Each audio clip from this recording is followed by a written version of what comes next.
ஜாதி அடிப்படையில் யார் தமிழர்னு பார்க்கக்கூடியவர்கள் தமிழ் தேசியவாதிகள் கிடையாது. அவங்க ஜாதியவாதிகள். ஜாதி என்னன்னு கேட்குறவங்களுக்கு என்ன அரசியல் இருக்க முடியும்? அரசியல் என்பது ஜாதி மதத்திற்கு அப்பாற்பட்ட ஒரு மக்கள் நலன் சார்ந்த ஒரு செயல்பாடு.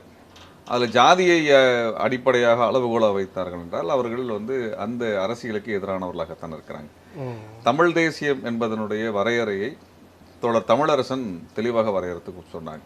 அதில் ஜாதி ஒழிப்பை தான் முன்னுரைப்படுத்தியிருந்தாங்க. ஜாதி ஒழிப்பு தான் தமிழ் தேசியத்தினுடைய அடிப்படை அழகாக இருக்க முடியும்னு சொல்லியிருந்தாங்க. ஆனால் இவங்க யார் தமிழர் தமிழர் இல்லை என்பதை ஜாதி அடிப்படையில் நிர்ணயம் பண்ணுறோம் அப்படின்னு சொல்லி வைக்கக்கூடிய அரசியல் தமிழரசன் பேசிய தமிழ் தேசியத்திற்கு முற்றிலும் முரணானது, எதிரானது. என்னை தமிழரா தெலுங்கரா தமிழர் அல்லாதவரா அப்படிங்கிறதுக்கு அவங்க ஜாதியை சொல்லுன்னு திரும்ப கேட்டிருக்காங்க. நான் தெளிவாக கிட்டத்தட்ட 15 ஆண்டுகளுக்கு முன்பு ஒரு அரங்கில் என்னை உன் சாதியை சொல்லு என்று கேட்ட பொழுது நான் மறுத்தேன். நான் ஜாதி அற்ற ஒரு அரசியலுக்குள்ளாக வெகு காலம் தந்தை காலத்தில் வந்துட்டோம்.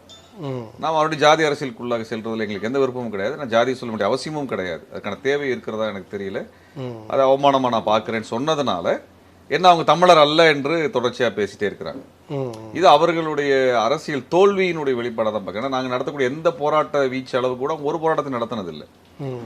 தமிழர்னு சொல்லக்கூடிய நாம் தமிழர் சீமான் இதுவரைக்கும் ஈழத்தமிழருக்காக ஒரு போராட்டத்தை நடத்தினதில்லை.